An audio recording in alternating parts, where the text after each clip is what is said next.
contaba que la génesis de este encuentro fue que en el pintoresco chat de temas generales y posiciones estrictamente particulares, así se llama el chat de la academia, empezó a darse un intercambio muy florido y muy interesante entre Guillermo y algunos otros integrantes de la academia, y alguien por ahí dijo, che, deberíamos hacer un evento con esto para tratar más en profundidad el tema. Bueno, Guillermo le tiramos el guante, lo recogió, y nada menos que Marcel y Omar se sumaron. Así que bueno, los dejo con ellos, que esto promete.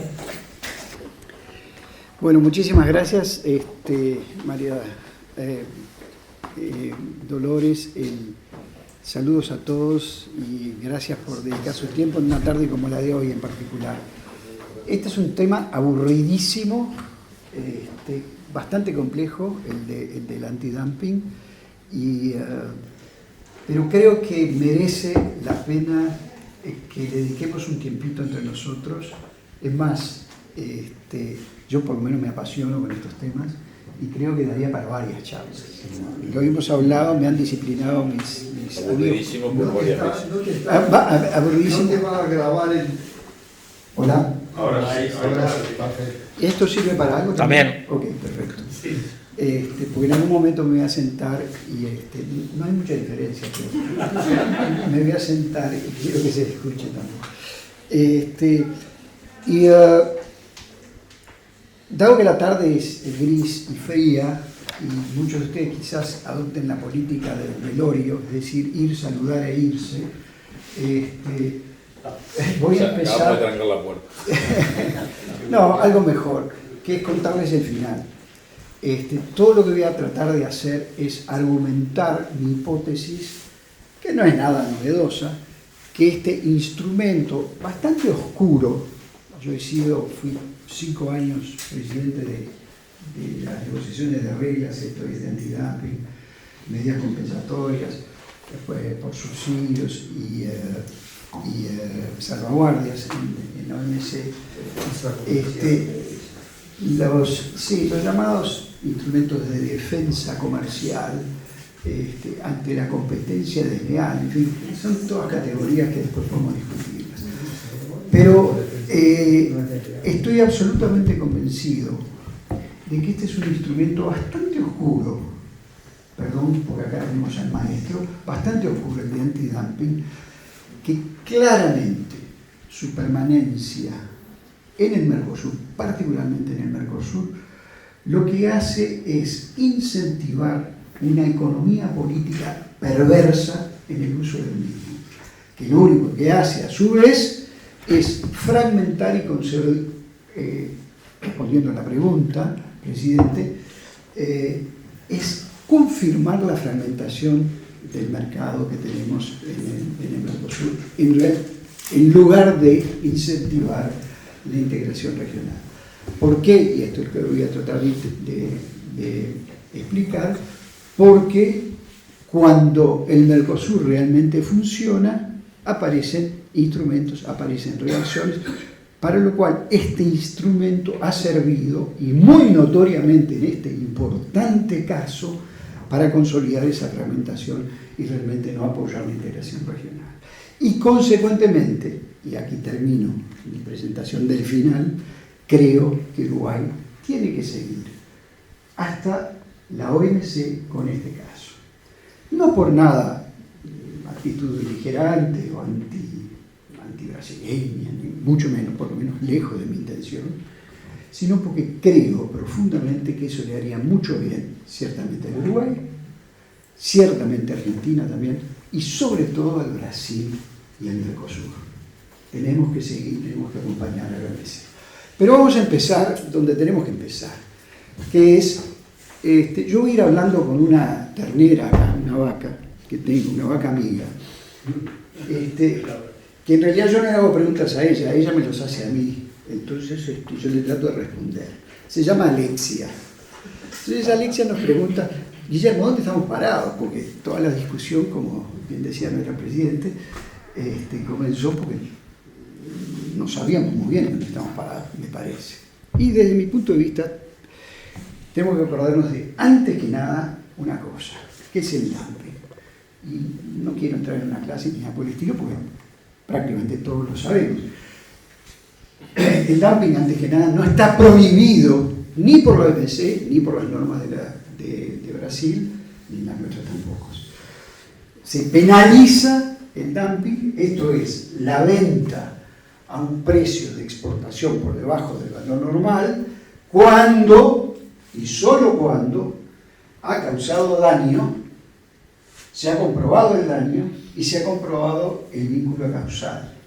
Entonces, todo eso es lo que nuestro amigo Veiga, el doctor Veiga, tiene que estudiar cuando se trata, ya sea de un actor uruguayo o nosotros recibimos un caso como este contra compañías uruguayas. Entonces, ¿dónde estamos hoy? Esto es fundamental. Otra cosa que quiero evitar, y con las disculpas, Ignacio, no es un caso, no lo quiero analizar desde el punto de vista legal, que sería absolutamente fundamental hacerlo. Creo que lo que tenemos que entender primero es la economía política detrás de esto y por qué esa economía política se manifiesta en determinadas acciones o errores procesales en todo este caso. Bien, ¿dónde estamos? Claramente, porque se discutió mucho, dice, no, festejamos, algunos hasta festejaron, algunos hasta agradecieron al presidente Lula por todo esto, y dijeron, se archivó el caso. No se archivó nada, se nos aplica aranceles antidumping definitivos por hasta 5 años. Esto es fundamental entenderlo. Acá no se archivó nada. Se encontró, según las autoridades brasileñas, dumping, se determinó el margen de dumping, se determinó el daño y se determinó un vínculo causal. A la pucha. Perdón, estoy siendo grabado, perdón las expresiones poco solemnes y poco académicas sobre todo. En paralelo, y esto sucedió el 3 de junio, hay que ver después cómo sucedió también. Porque hay detalles donde se esconde el diablo allí. Y en paralelo, en el artículo 2 de la resolución del GSEX, el GSEX es el comité ejecutivo, el órgano ejecutivo de la Cámara de Comercio Exterior, compuesta por principalmente el Ministerio de Industria, Comercio y Desarrollo de Brasil, Relaciones Exteriores, Agricultura y otros ministerios también. Este es el órgano ejecutivo. Entonces, suspende la exigibilidad del derecho. ¿Ah? Entonces, determina los aranceles antidumping y suspende la exigibilidad. Hasta culminar un análisis de interés público. Podríamos hacer, y a mí me encantaría, toda una sesión sobre el análisis del interés público brasileño. Sobre todo porque fue modificada la norma en junio del 2023. Y desde mi punto de vista, no sé qué opinará nuestro académico Veiga, tiene un procedimiento marcadamente, desde mi punto de vista, proteccionista. En primer lugar, por dos razones. Porque el análisis del interés público no es un examen que le pido al estudio de Posada que me haga, no. Es todo un procedimiento reglado, administrativo reglado, donde se presentan pruebas, donde se presentan escritos, petitorios, etcétera, de distintas partes. Pero ¿cuál es el cambio al cual se procedió en el 2023? Esto es por un reglamento interno del Ministerio de Industria y Comercio. Es que solo participan partes nacionales. Partes nacionales. Es decir, en la defensa, en la aportación de pruebas, etc., toda la instrucción del proceso, solo pueden participar partes nacionales, a diferencia de lo que ocurría antes del 2023. Número 2. Bueno, esto ya no sirve de mucho, pero el análisis de interés público solo comienza una vez de tener los derechos antidumping definitivos. Es decir, antes se podía presentar en cualquier momento. Es decir, espere con esta investigación, pare con esta investigación, deténgala, porque hay que hay un interés público primero. Acá se comienza a partir de un poco contradictorio. En fin, podríamos entrar en otros detalles, pero no es lo central a mi exposición. Bueno, se suspende, Guillermo, y se suspende. Y esa suspensión puede llegar hasta 2 años, por 1 año, prorrogable por otro año más, 2 años. Bueno, ¿y qué pasa? Porque los derechos antidumping establecidos son por 5 años. Entonces, y además, la reglamentación permite en cualquier momento volver atrás, levantar la suspensión. En cualquier momento se puede levantar la suspensión y continuar de inmediato, ipso iure, a la aplicación de esos derechos. Entonces, bueno, Alexia me pregunta, ¿y hay riesgos? Bueno, cuando uno evalúa riesgos hay 2 componentes: la gravedad, el impacto, y la probabilidad. La probabilidad, yo creo que sería muy subjetivo de nuestra parte establecer si va a ser 1, 5 o 10. Yo me inclinaría a decir de que por lo menos 1 allá abajo hay. Pero lo que más me importa es la gravedad, porque con que sea 1, el viejo tema de si pongo en un revólver una cámara con 8 posibilidades, una sola, bueno, sí es bajo, pero yo no arriesgo ponerlo en la 100. Y entonces quiero ver cuál es el impacto. Entonces, lo primero que tenemos que saber es que los derechos que se nos aplican son derechos específicos, no ad valorem, ¿no? ¿Eso qué significa? Que cuanto más bajo sea el precio a que yo pueda vender, el equivalente arancelario va a ser más alto, con lo cual eventualmente un exportador no puede seguir las tendencias internacionales de los precios de la leche en polvo en este caso, cuando van para abajo, porque el derecho, el ad valorem, el equivalente ad valorem todavía va a ser más alto. Son 6 las subpartidas, todos es leche en polvo, ¿no? Son todas diferentes categorías de leche en polvo, son 6, si no digo, ¿no? Muy bien, acordémonos para ver el impacto, cuál es la pérdida de preferencia arancelaria que nosotros perderíamos en el mercado brasileño, para analizarlo desde el punto de vista absolutamente mercantilista, por así decir, acceso a mercado. El arancel brasileño para las importaciones de leche en polvo extra Mercosur es del 28% hoy en día, ¿ok? Y nosotros hoy estamos con 0, es decir, el 28% es la diferencia con un precio de afuera. Muy bien. El ad valorem, entonces yo hago un cálculo, hice un cálculo con los precios internacionales de la leche en polvo de la semana pasada, hice un promedio de Oceanía y Europa, ¿tá? Y me dio más o menos $3.535 por tonelada. ¿Eso qué significaría? Los derechos específicos son diferentes para cada una de las empresas exportadoras, ¿tá? Me llevaría, primero que nada, a 2 tipos de distorsiones. Esta sería la eventual pérdida de preferencia que yo tendría, que simplemente considerar cuál es el derecho específico para cada empresa. Por ejemplo, con Aprovi, que es la mayor por lejos exportadora, son $613,32 por tonelada. Eso equivaldría a esto a un 17,34%. El derecho ad valorem para terceros es del 28%. Vean la reducción del margen de preferencia. Estas diferencias entre empresas.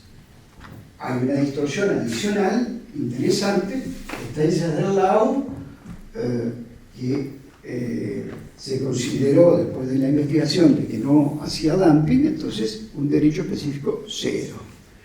Entonces, ahí ya va a generar determinado tipo de repercusiones. Pero lo más importante desde mi punto de vista es, como señal para el futuro, es esta. Para los newcomers, el arancel es del 118%. Es decir, entre otras cosas, este derecho antidumping cierra el mercado uruguayo. ¿Ok? No sé si es claro, si se entiende bien. Pero yo lo llevé al análisis, dado que el antidumping es también contra Argentina, es cómo quedamos con Argentina y con las empresas argentinas. Y ahí tenemos que, bueno, los newcomers en Uruguay y en Argentina van a estar más o menos en la misma situación. Es decir, no newcomers a producir y exportar para Brasil. ¿Ah? Alguno con picardía podría decir, a menos que sea brasileño y después te cambie el antidumping, en fin, toda la cuestión. Eso ya se trae en hipótesis de otro tipo. Esta es la situación. Desde Cero al Moal y hasta el Cierre del Lago, Matelone, un importante exportador, muy importante exportador argentino, y todas las demás. Allí están. Entonces, esto es lo que nos establece, es decir, un régimen donde no solo perdemos la preferencia, sino que genera todo hasta una administración bien difícil de todo este panorama. Ese es el impacto. Entonces, estamos hablando de un impacto mayor. Si tomamos en cuenta que el 28% no es nada, porque lo que negociamos con la Unión Europea, después podemos hacer todo un debate, es prácticamente insignificante. Vamos a llegar a una cuota de 10.000 toneladas, con arancel cero, 10.000 toneladas dentro de 10 años. ¿No? Es muy poco, pero igual significa que algunas empresas, en teoría, dentro de 10 años, o dentro de 5 años, podríamos estar pagando más que los europeos que dentro de esa cuota de 5.000 toneladas que dentro de 5 años podrían llegar a tener. Muy bien. Esto es para dar un brochazo rápido del impacto y consecuentemente de los riesgos. Sí, yo no sé si me levantan o no la suspensión, pero sé los efectos que voy a tener y son, para mí, muy importantes. Y además, desde la perspectiva nacional, esto lo voy a pasar relativamente rápido porque todos eso lo conocen seguramente a la perfección. Estamos hablando de un sector muy relevante para el Uruguay. No estamos hablando de que me pararon los camiones, no es una medida arancelaria de las típicas, me pararon los camiones porque llevaba 3 tornillos, no, perdón. Estamos hablando del sector lácteo en Uruguay, ¿no?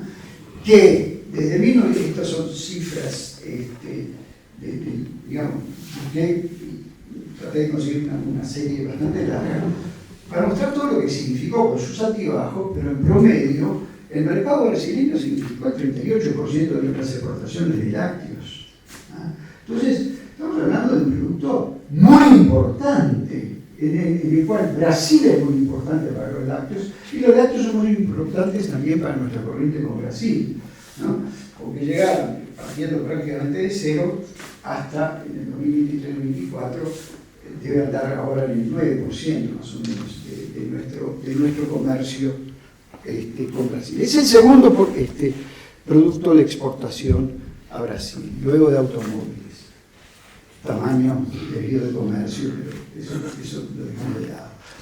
Lácteos, desde mi punto de vista, es en términos de valores de las exportaciones, el primer producto de exportación genuino, donde hubo una especialización productiva en el país, con todas las discusiones que podemos tener sobre cómo funciona el mercado, etcétera, lo que heredamos de la Conaprole, con todo respeto, no sé si hay alguien de Conaprole también, pero es el segundo, donde existió una reconversión productiva en el país mayúscula. Después podemos hablar de todo eso, donde hay una especialización productiva que yo le voy a mostrar, y una especialización con respecto a Brasil. Tenemos todo el derecho del mundo, estamos hablando de Brasil, tenemos todo el derecho del mundo, ese era el Río Grande del Sur, caramba. Ese es el punto central de todo esto. Discúlpenme la pasión nuevamente. Ahora, todo toda esta discusión es una discusión sobre asimetrías y desequilibrios. Este es el principal desequilibrio que yo veo. Asimetría y desequilibrio. Asimetría porque nosotros estamos allá abajo, somos el productor de lácteos número 45 en el mundo, en el ranking mundial.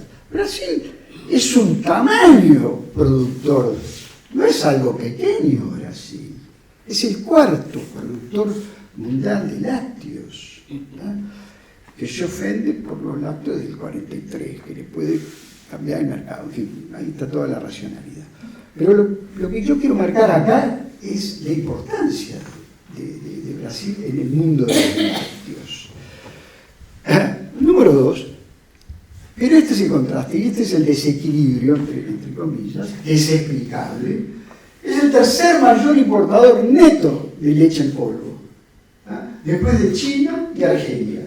Argelia no es el principal mercado, el año pasado fue el principal mercado, el segundo fue Brasil.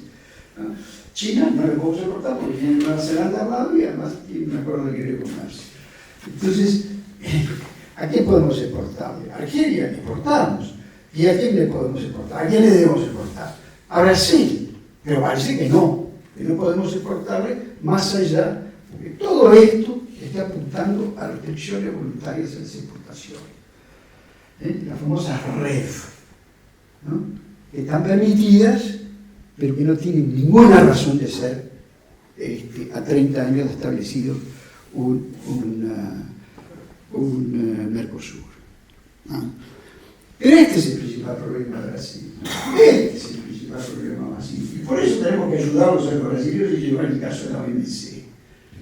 Porque su consumo, el problema que tiene con la leche en polvo es que la industria local, por determinantes económicas y sociales internas, no llega nunca a satisfacer ese consumo, que ha crecido por el crecimiento de la población y porque ha crecido, gracias a Dios también, y se ve claramente cuando mejora el poder adquisitivo, el consumo de leche en polvo para la infancia, sobre todo. Entonces las restricciones internas que tiene de productiva Brasil las complementa con las importaciones, hasta abajo. Esto es lo que le está supuestamente haciendo daño, ahora vamos a ver a quiénes supuestamente le está haciendo daño, ¿no? Anticipo mi prejuicio, no le está haciendo daño a nadie, está cumpliendo con un consumo necesario de leche en polvo y ayudándolos en esa materia. La gran pregunta de nuestra presidenta: ¿y hasta dónde llega la integración regional? Bueno, yo la analizo desde el punto de vista, no quiero analizarla mucho desde el punto de vista de las inversiones, porque inversión láctea tenemos muy poca, y sobre todo en Uruguay, y podríamos analizar por qué. Yo creo que también ahí está la raíz del problema.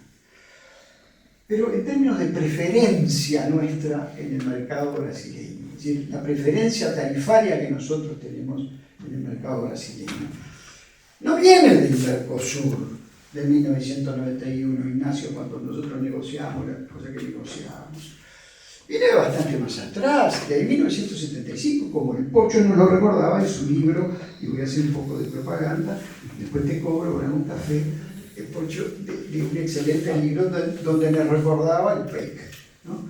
El PEC recogía, y sobre todo, y eso es importante, recordado, en 1986, Germain, 1986, hasta 1987 teníamos un cupo miserable de 1.500 toneladas de leche en polvo, con tarifa cero. A partir de 1986 en adelante, el Mercosur no nos dio nada, ya no teníamos el acceso preferencial desde ese entonces.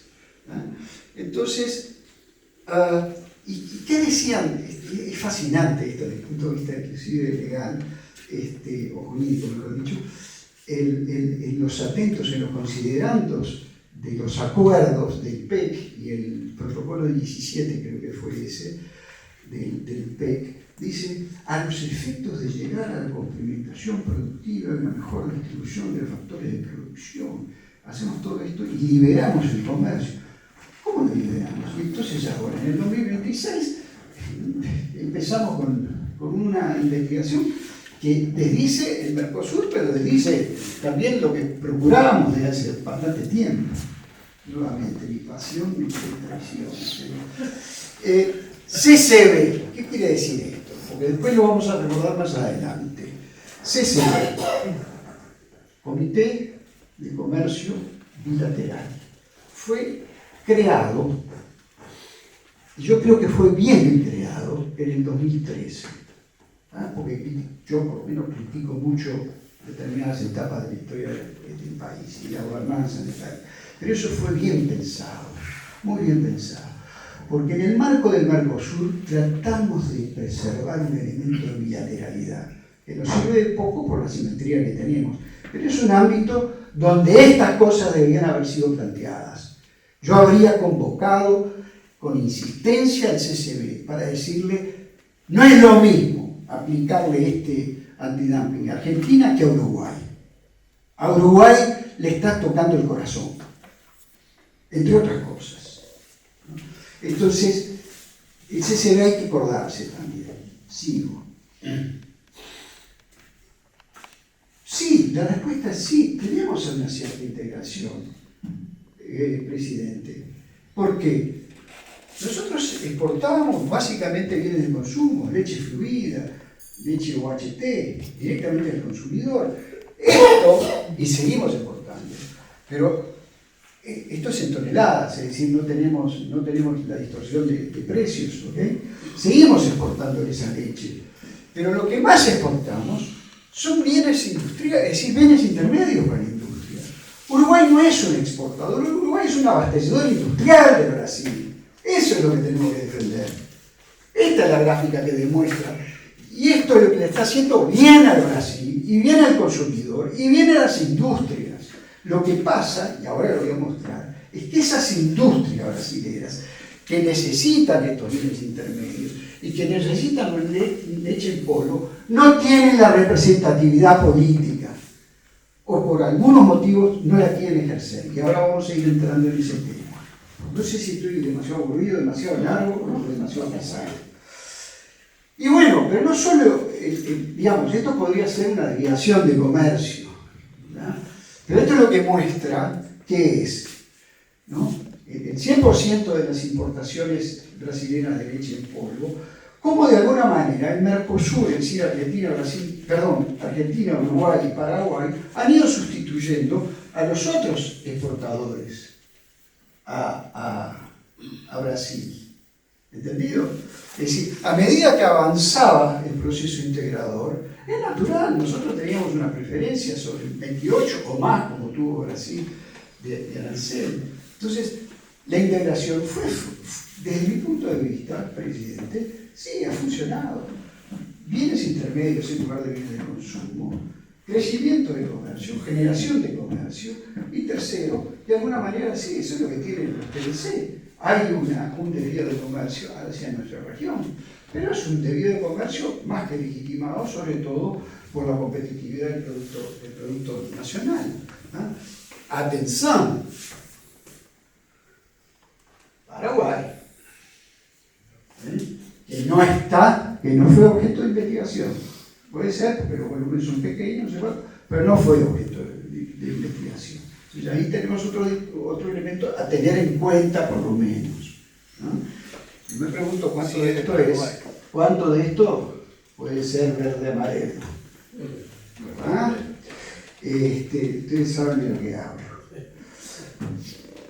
Brasil, bueno, está, muy bien, gran integración, sí, muy bien, Guillermo, está, todo bien.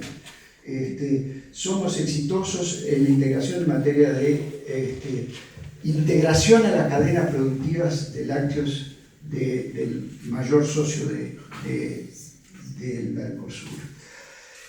Pero Brasil es un activo usuario, que lo estamos hablando con Marcelo hoy, activísimo. Y son de los mejores expertos. Yo fui, como les decía, presidente del grupo de negociaciones de los mejores expertos del mundo. Lo hablamos siempre con Leonardo, los tenemos en la parte brasileña. Saben lo que hacen, son responsables, son muy buenos técnicos, muy buenos técnicos. Es la experiencia, ¿ah? Es la experiencia. Yo advierto y advertí como embajador en Brasil esta etapa. Llegué acá yo. ¿Ah?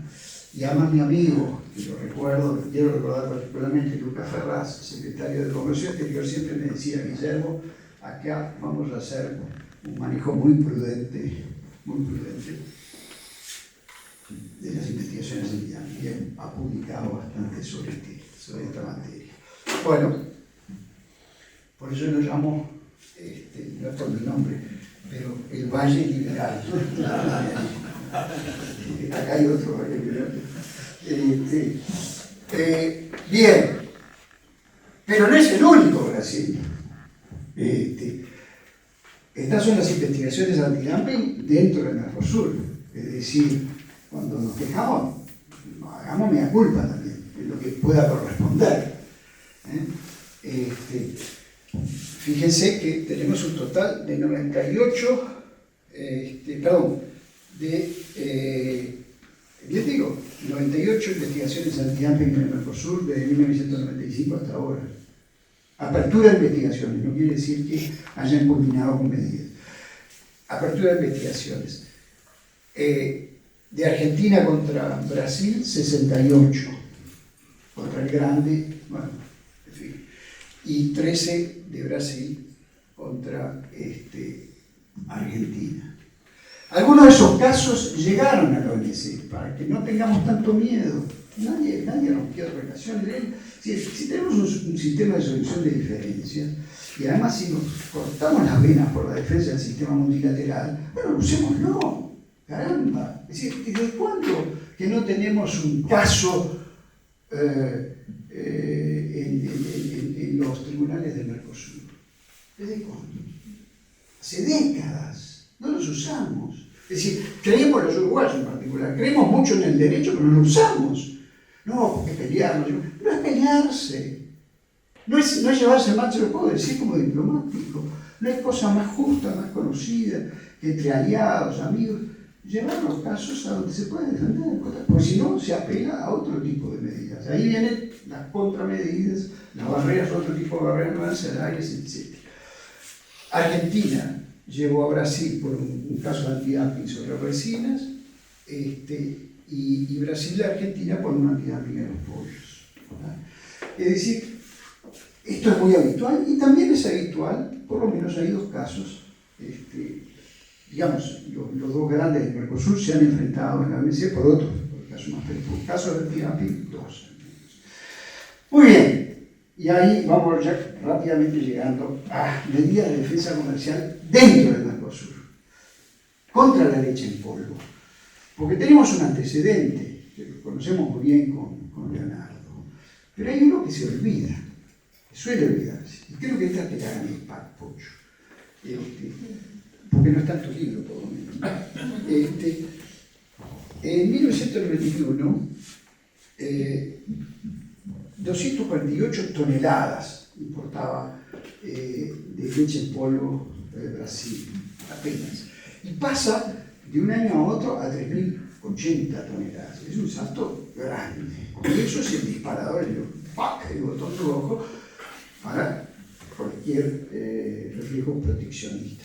Y se activó. El 11 de agosto del 92, Brasil impone a las comunidades económicas europeas, en ese entonces no era la Unión Europea, derechos compensatorios definitivos a leche en polvo y cierto tipo de leche. ¿Por qué? Derechos compensatorios por subsidios. Yo no voy a ser el primero ni el último que se va a quejar por los subsidios europeos. Pero esto es importante recordarlo. La Unión Europea, el año siguiente, con las comunidades europeas, llevaron el caso a la OMC. Todavía no era OMC, perdón. A un grupo especial que dictaminó que Brasil se había equivocado en muchas cosas, y entre otras, y esta es la parte jurídica, los derechos compensatorios por subsidios tienen una investigación muy parecida, no igual, pero muy parecida a la del antidumping, el dumping y el antidumping, muy parecida. Tiene que investigarse el daño, Y cuando se fue a investigar el daño, se encontraron con lo mismo que nos encontramos nosotros hoy en día, que se confundía la leche in natura con la leche en polvo. Y entonces el panel dijo, bueno, pero ¿acaso ustedes cuando van a medir el daño, argumentan, el que se presenta es la CNA, o la antecesora de la CNA, la Confederación Nacional de Agricultura, dice, yo represento a todos los productores de leche. Sí, bueno, pero el caso no es sobre leche, es sobre leche en polvo. Y eso es determinante, porque cuando se va a examinar el daño, lo que se tiene que examinar es el daño al producto al cual se le aplica, no a la leche en general, que además es imposible que las importaciones de leche en polvo afecten el precio de la leche en natura. Es decir, que tenemos un antecedente de un panel antes de que existiera la OMC, donde en un caso que es diferente, pero que también confundía dos cosas. Confundía el actor principal que pide esto, pide una investigación por leche en polvo, pero se refiere a leche in natura, porque lo que le importa, y esta es la economía política detrás, es ser el representante de ese sector. Ahora vamos a ir más hacia eso. La CNA, la Confederación Nacional de Agricultura, nuestros queridos amigos, porque yo tengo queridos con amigos como estos, que serán los enemigos, pero el presidente, su vicepresidente, etc., los conocemos bien, actuamos, digo, Sachio, ¿cuántas veces estuvieron almorzando en casa? No sé, allá en la residencia, pero cuando llega el momento de actuar, los mecanismos son otros. La pelea es por quién representa a ese sector olvidado de los 950.000 lecheros no competitivos que tiene Brasil, de un total de 1.170.000 productores. Tiene 950.000 que tienen menos de 50 vacas y que tienen una productividad muy baja. Y ese es el verdadero problema de Brasil. Entonces, ¿quién los representa para salvarlos del mal de las importaciones de leche en polvo? Es la Confederación Nacional de Agricultura, que al reconocerse la legitimidad activa de ese peticionario, lo que se está haciendo es una grave distorsión, gravísima distorsión del Código Antidumping. Y por eso tenemos que ir a la OMC, para ayudarlos a decir, a encontrar que sus problemas, que nosotros los entendemos porque los tenemos nosotros mismos y los hemos sufrido nosotros, y el éxodo rural y la reducción de los productores lecheros y de quienes envían a la leche, nosotros los tenemos también. Pero ese es el ejercicio que Brasil aún no ha hecho y que no tenemos que pagarlo nosotros. Eso es lo que tiene que asumir la política brasileña o la sociedad brasileña. Claro, Guillermo, mucho más fácil de hablar de 4.000 o no sé cuántos productores rurales, bueno, tenés 950.000 dispersos en todo Brasil. Perdón el desvío, pero nos va a salvar tiempo un poquito más adelante. Siguen las exportaciones, y acá, Pocho, esto sí nos acordamos juntos porque lo hablamos tantas veces en esos tiempos. 1999, el primer caso de antidumping contra la leche en polvo dentro del Mercosur. 1999. Ustedes se acuerdan lo que era en 1999 desde el punto de vista económico, de nuestras relaciones con Brasil, etc. Muy bien. Ese caso se, entre comillas, dilucida 2 años después, casi 2 años después, en el 2001. Ustedes se acuerdan que en el 2000, la famosa 3200, y el paquete de relanzamiento del Mercosur y de la Unión Aduanera había salido en el año 2000. Bueno, en el año 2001 encajo, perdón la expresión, una investigación antidumping a tu principal producto de exportación, como para no ser descreídos.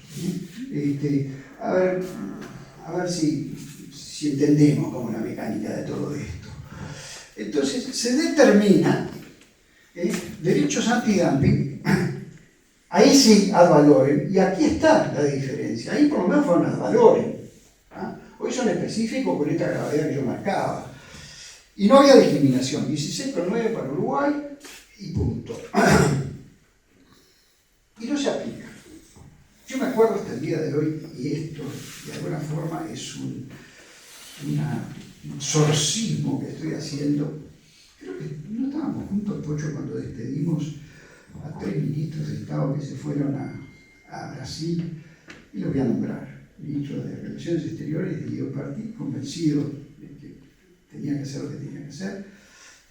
Vención, inclusive por su perfil, con todo respeto y gran recuerdo, liberal, no admitir cosas extrañas, y el ministro de Ganadería, Gonzalo González, marchamos ahora sí, diciendo, acá vamos a hacer nuestros derechos, volvemos con un acuerdo de precios, planteado legítimamente, porque eso lo permite la regla, aceptado por las empresas uruguayas. Es decir, acuerdo de restricción voluntaria, en definitiva. Mala señal, muy temprano. Yo quedé con esa espina y por eso hablo con tanta pasión 27 años después. Pero esto lo que importa es el colorcito de la gráfica que vamos a tener de la serie de aquí en adelante. A partir de entonces, comenzamos un periodo donde tenemos acuerdos de precios, que ahora lo vamos a ver cuál fue. No fue tan dañino, pero como señal política bien clara. El relanzamiento de Unión Aduanera que yo hago es con estas condiciones. Esa es mi lectura política que hice en ese momento y que recuerdo muy bien el día de hoy, hablando de la memoria que era necesaria. Todo este periodo se hace con amarillito, que quiere decir bajo acuerdo de precios y de volúmenes. Perdón, de precios, doble acuerdo de precios. Todo este periodo, estos son importaciones brasileñas de todo origen, ojo, no son uruguayas. Bien, acá hay una revisión el 5 de abril y se aprueba el nuevo compromiso, válido por otros 3 años. Es decir, estamos con compromisos de precios de 6 años. ¿No? Y ahí sí. Ahí termina, por acá termina, pero ¿por qué sigue en rojo, Guillermo? Porque ahí siguen los derechos antidumping al leche en polvo para la Unión Europea, para Nueva Zelanda, etcétera, etcétera. ¿Ah? Que no entraron en acuerdo de precios. Es decir, tuvimos un mercado, digamos, que no solo no era libre para nosotros, sino que era una interferencia de una imposición extra que nos beneficiaba, pero que de alguna manera dejaba de lado competidores. Muy bien. Y eso sigue y se prolonga en el tiempo. Sigue. Recién acá entramos en un periodo de lo que yo llamaría normalidad de precios, es decir, sin acuerdos de precios entre nosotros y además sin la imposición de derechos antidumping a terceros que los pudieran excluir. Recién ahí empezamos. Pero los aranceles a los lácteos, ¿cuándo se aumentaron? Los aranceles extrazona a los lácteos del Mercosur. 2017 la primera vez y después no hubo, creo que fue por X tiempo y ahora se renovaron, ¿no es cierto? Porque el arancel, en fin, no quiero complejizarlo, pero el arancel externo determinado entre nosotros el 16%, si no me equivoco. Y se hizo un aumento temporal. Se hizo un aumento temporal, una preferencia, claro, como supuestamente nos viene bien a nosotros, la aceptamos y la seguimos prorrogando. Son todas condiciones, digamos, desde mi punto de vista, de perturbación permanente de un modelo para un producto absolutamente crucial para el Uruguay. Seguimos para adelante porque si no, los comentaristas se van a quedar sin tiempo y eso no quiero, porque lo más importante es escucharlos a ellos. Aquí tenemos 2023, sí, un récord de exportaciones, con todo derecho y con toda necesidad de Brasil. Nosotros no le vendemos cosas que no necesiten la industria brasileña. ¿Ah? Y ahí yo estaba de embajador, claro. Las luces eran así permanentemente. Los gobernadores más liberales y amigos de Uruguay eran los peores. Eso se lo puedo garantizar. Mejor no entrar en subjetividades. Y el 1 de agosto, finalmente, la CNA solicita la investigación. Primero contra Argentina. Y ahí está la economía política también. porque la lección se la querían dar.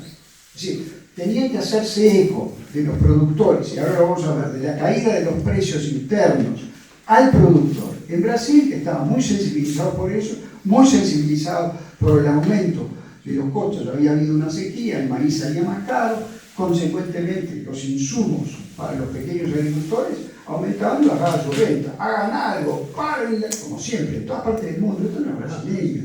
El comercio exterior siempre, las importaciones son siempre la génesis del mal, ¿no? Con lo cual, si actúas contra eso, tenés dos problemas. Tener un problema internacional, además el problema interno que tenés que arreglar el verdadero problema, que es tu falta de competitividad. Muy bien, todo eso estalla y estalla contra Argentina solo. ¿Por qué contra Argentina? Habría que preguntarse. Yo le pregunté, obviamente, a todos los interlocutores, ¿por qué contra Argentina? Bueno, Argentina estaba Alberto Fernández y sus detracciones. Entonces, es hasta políticamente conveniente. Acaba de subir al poder el presidente Lula, esto es interpretación mía, acaba de subir, a ver si todavía por ósmosis aparecen derechos de exportación. Entonces mejor pegarle a Argentina, esa es un poco la lógica. Pegarle a Argentina, empiezo el caso con Argentina. Yo la vi venir. Y digo, por supuesto que respiré, por un mes y medio respiré, me acuerdo perfectamente, hasta que entró Uruguay. ¿Por qué? Porque Uruguay es inevitable que entráramos, y ahora lo vamos a ver seguidamente.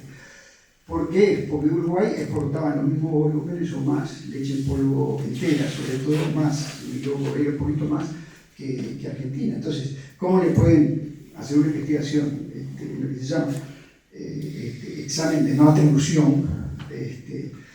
¿Cómo pueden separar los efectos de daño de la leche argentina de la uruguaya? Entonces, obvio, y ahí entramos nosotros. Pero entramos un poquito regañadientes, digamos, ¿no? Bueno, y ahora estamos en lo que estamos, lo que acabamos de describir. La resolución, ¿no? Donde, ojo, a este año, hablando de dónde estamos, a junio estábamos en 102.000 toneladas. El freezing effect no lo hemos sentido. Sí, a junio estamos a 102.000 toneladas. El año pasado cerramos a 180, así que es muy probable que podamos llegar a los mismos niveles. Pero esta es mi pregunta. Esta es la gran pregunta, si se quiere, política para Uruguay. Por esa razón, porque como este año vamos a seguir exportando y como lo archivaron, me callo la boca y sigo de largo. Y eso es lo que argumento yo, por lo menos aquí en la academia, es que no. Que lo que tenemos que seguir es decir, lo que tenemos que hacer primero es no felicitar, es no agradecer al presidente Lula por absolutamente nada, porque no tenemos que agradecerle, como si ustedes me agradecieran que yo en vez de haber presentado 80 slides como la que tengo, les presente hoy 20. No, por favor, son incentivos perversos eso. Lo que tengo que decirles es, muy bien Brasil, hizo bien, pero como lo está haciendo perfectamente Argentina, como lo comunicó oficialmente Argentina. Muy bien Brasil. Pero sepan que esta suspensión es sobre una investigación que nunca debió haber comenzado, número uno. Y número dos, yo de todas maneras voy a llevar este caso a la OMC. No porque tengan ninguna animadversión, porque estas cosas las tenemos que, para bien de todos, las tenemos que arreglar. Esa yo creo que tendría que ser la posición perfecta de Uruguay, que acompaña todo esto, pero aplaude demasiado la suspensión.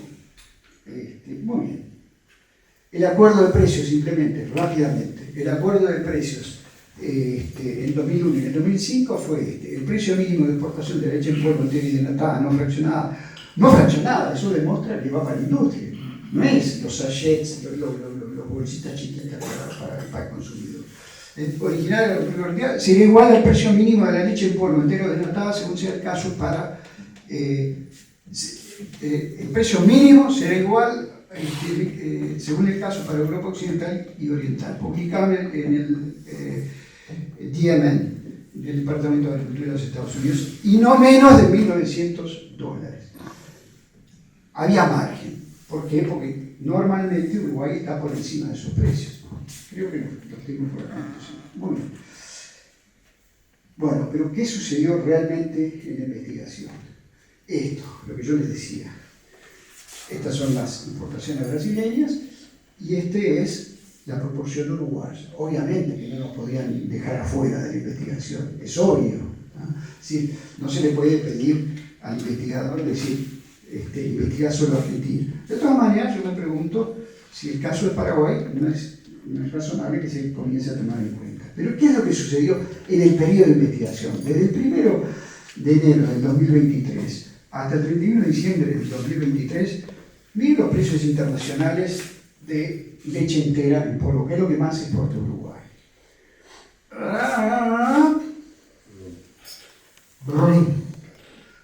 Entre otras razones porque China ahí dejó de importar y anunció a Nueva Zelanda que estaba considerando la posibilidad de una salvaguardia, entre otras cosas, ¿no? Es decir, pero hubieron varias distracciones. Muy bien, caen los precios internacionales. Uruguay es tomador de precios internacionales.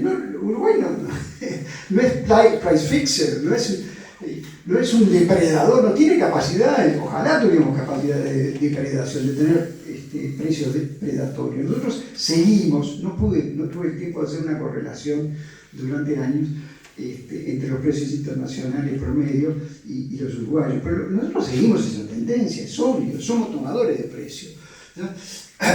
Y nosotros también, un poco desfasados los tiempos por distintos motivos que sería largo explicar, pero llegamos a este fue el precio mínimo, valor unitario. Yo no tengo acceso a los precios de las empresas, pero este fue el valor unitario, es decir, valor exportado dividido por el tonelaje, 3.536. Tampoco hay valores predatorios uruguayos, por Dios, estamos hablando, 2 años antes estábamos en valores menores a 3.500. Es natural, seguimos las fluctuaciones del mercado, ¿no? Acá está, miren, 3.536 y 2 años antes 3.056.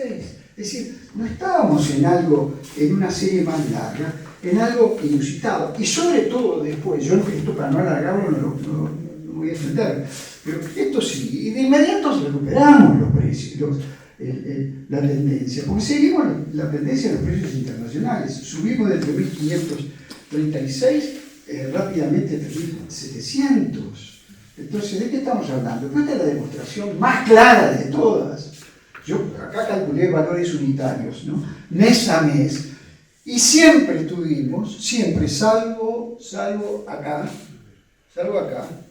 que estuvimos un poquito debajo de los precios, debajo de los precios europeos, salvo ese mes, pero un poquito. Siempre estuvimos por encima de los precios internacionales.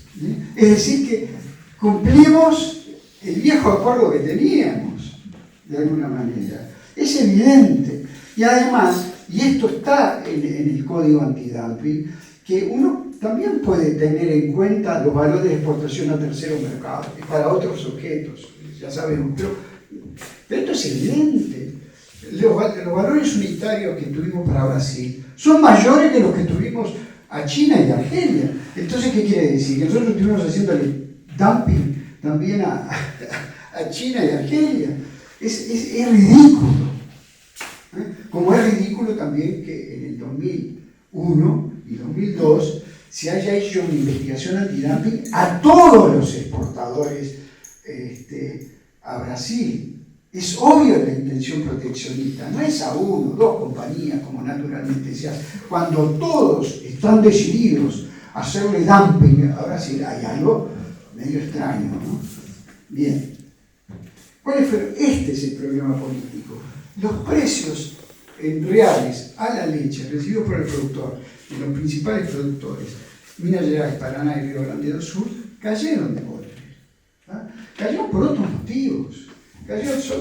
Y además se les achicaron, como yo les venía diciendo, se les achicaron los ingresos efectivos por el aumento. Faltó maíz ese año y entonces el poder de compra de la leche tuvo una caída bruta en 2 o 3 meses. Y eso fue lo que generó la reacción. Estamos muy atrasados, vamos rápido. Este es el principal problema que tiene Brasil. Este es el número de vacas, y este es el número de establecimientos o productores. Entonces, Brasil tiene 1.170.000 productores, según el último censo, de leche, de los cuales el 79% de ellos tienen menos de 50 vacas. 50 vacas o menos, mejor dicho. Y producen el 42% de la leche. Esta es la parte más productiva. Y la distribución, el mapa político de esto es lo que importa, y ya vamos terminando. El mapa político coincide los menos productores con el mayor número de electores en Brasil. Y en Brasil, todos los años pares hay elecciones. Una vez de gobernadores y presidente, y otras veces de alcaldes. 2024 coincidió con la de alcaldes. Las alcaldes, yo creo que hay una mayor capilaridad política porque el alcalde está mucho más cerca del productor y la sensibilidad consecuentemente mucho más grande. Con lo cual, el eco de que yo estoy con pocos ingresos y hay un récord de importaciones y eso es lo que me está dañando, ese falso silogismo es fácilmente trasladable. ¿Y qué tiene de impacto eso de inmediato en esto? Un segundo nomás, que vuelvo al código. No se iniciará una investigación si las autoridades no han determinado, basándose en el examen del grado de apoyo de oposición a la solicitud expresado por los productores nacionales del producto similar, que la solicitud ha sido hecha por o en nombre de la rama de la producción nacional. Es decir, el actor, quien tiene legitimidad activa, es un representante de la rama de la producción nacional. ¿De qué? Ese es el punto. ¿De qué? Y esa la jurisprudencia es enorme, o muy vasta en la OMC, de que es el producto considerado, que tiene que ser el productor de esos 6 subpartidas. Esa la ganamos de aquí a Pando, ida y vuelta, pasando por Ginebra, ¿no? ¿Y quién lo presentó?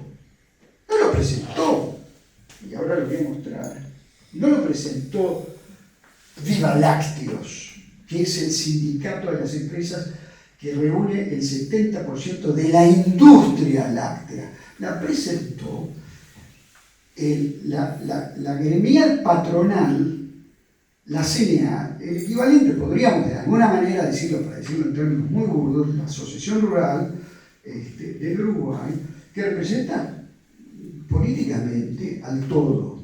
Y acá hay una clave, no vamos a entrar en mayores detalles, pero esto es una clave muy importante. En todo el presente acuerdo se entenderá que la expresión producto similar significa un producto que sea idéntico, es decir, igual en todos los aspectos del producto que se trate, o cuando no exista ese producto, un producto similar. Yo no quiero entrar en tecnicismo, pero es bien claro que no es la leche en polvo, no tendría que haber sido utilizado como el determinante de quién es el actor. ¿Por qué? Porque existía un producto idéntico. Eso es lo que ha dicho Veiga y el Uruguay, con todas razones. Entonces, comentarios finales. El producto lácteo tiene una importante estrategia para el comercio exterior del Uruguay. No estamos hablando de pavadas, acá estamos hablando de cosas serias y por lo tanto el hecho de que la hayan suspendido y de que sigo exportando no es suficiente como para decir me callo la boca y no miro más. La competitividad de la producción uruguaya, la credibilidad de su sistema de control, porque otra de las cosas, no se llegó a juicio, pero otra de las cosas que se decía es Uruguay está triangulando, Uruguy tiene el sistema de certificación que no me convence, etc. No, está todo conocido. El Ministerio de Agricultura conoce de memoria el Ministerio de Agricultura de Uruguay. Certificación que la verdad fue la base de una larga y exitosa historia de exportación del Uruguay a Brasil y al mundo. Este es el problema. Brasil es una de las potencias mundiales de producción de leche. El principal problema que nosotros tenemos con Brasil es cuando Brasil sea realmente competitivo. Ese es el tema que tenemos que pensar. Cuando nosotros no sustituyamos al productor local porque haya crecido la competitividad realmente brasileña. Los problemas de migración y pobreza rural en el sector lechero brasileño que reconocemos y encuentran su paralelo en sus socios del Mercosur no se vinculan a la necesaria importancia de la leche en polvo, sino cuestiones estructurales y coyunturales internas. Esto lo saqué de un discurso que hice en la Comisión de Agricultura del Senado brasileño en 2023. Bajo niveles de productividad en un amplio número de productores que contrasta con la competitividad y acceso a tecnología de los grandes actores del sector, por ejemplo en Río Grande do Sul, en Paraná, en Santa Catarina, es lo que importa. Esos son nosotros. Y yo quiero ser la Santa Catarina también, y el Río Grande del Sur.